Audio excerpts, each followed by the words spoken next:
নমস্কার সকলকে। আমি সুজাতা। আমি চলে এসেছি অনুর হেসেল থেকে। আর আজ আমি করে দেখাবো মৌরলা মাছের ঝাল। প্রথমেই আমি তেলটাকে কড়াতে গরম বসিয়ে দিয়েছি। তেল গরমও হয়ে গেছে। এবার আমি মাছগুলোকে তেলের মধ্যে ভালো করে বিছিয়ে দিচ্ছি। মাছগুলো এক পিঠ ভাজা হয়ে গেলে আমি আস্তে আস্তে উল্টো পিঠে ভেজে নেব। আপনারা যেন ভাববেন না আমি মাছগুলো ধুইনি, পরিষ্কার করিনি, সবই করেছি, আগে করে রেখে দিয়েছি। আমরা এই মাছগুলোকে মৌরলা মাছ বলি।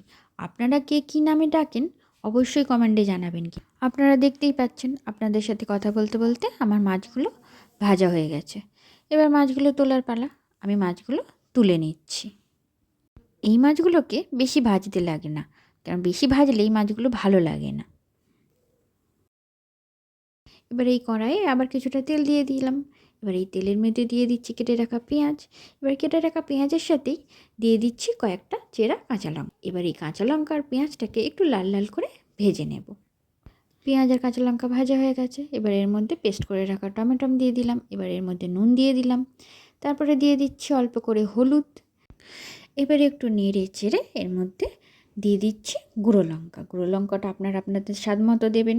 যারা বেশি ঝাল খান তারা বেশি দেবেন, নাহলে একটু কম দেবেন। এবার আমি এর মধ্যে দিয়ে দেব সর্ষে বাটা। সর্ষে বাটাটা একটু বেশি দিচ্ছি, কারণ এর মধ্যে সর্ষে বাটাটা একটু বেশি ভালো লাগে। এবার জলের পালা।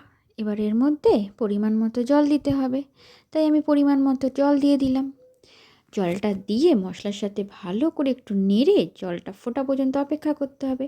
জলটা ফুটে গেলেই তার মধ্যে ভেজে রাখা মাছগুলোকে ঢেলে দিচ্ছি। এবার মাছগুলোকে দিয়ে ভালো করে ঝোলের সাথে মাখিয়ে দিচ্ছি। দেখুন, আপনাদের সাথে এতক্ষণ ধরে এত কথা বলছি, আর এটাই বলতে ভুলে গেছি যে আমার চ্যানেলটা সাবস্ক্রাইব করে বেল আইকনটা কিন্তু প্রেস করে দেবেন।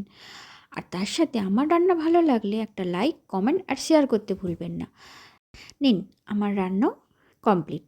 এবার সরষের তেল দিয়ে নামিয়ে নিলেই রেডি মৌরলা মাছের ঝাল। আর গরম ভাতের সাথে এরকম ঝাল থাকলে আর কিচ্ছু লাগবে না।